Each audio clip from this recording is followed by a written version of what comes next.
Jérôme Kerviel est sorti de prison. L'ancien trader de la Société Générale, qui avait joué 50 milliards d'euros sur les marchés en 2008, a obtenu un aménagement de peine. Il va être équipé d'un bracelet électronique. Condamné à 5 ans d'emprisonnement en mars pour avoir causé 4,9 milliards de pertes, Jérôme Kerviel aura passé près de 5 mois en détention. Carmat confirme l'implantation d'un deuxième cœur artificiel, une opération sur un patient du CHU de Nantes évoquée la semaine dernière par plusieurs médias. Le groupe français ajoute que 2 nouveaux patients vont être sélectionnés pour la poursuite de l'essai.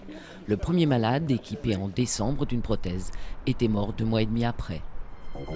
Aucun acte d'enquête ne mentionne un projet d'attentat en France de Mehdi Nemmouche. Le parquet de Paris dément des informations en ce sens de Libération.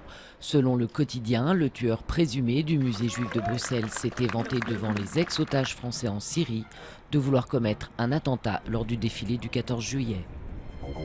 L'espoir d'une trêve durable dans l'est du pays menacé, de nouveaux combats ont lieu dans la nuit à Mariupol, la dernière grande ville de la région encore sous contrôle ukrainien, et d'autres violations du cessez-le-feu ont été enregistrées vers Donetsk et Lugansk.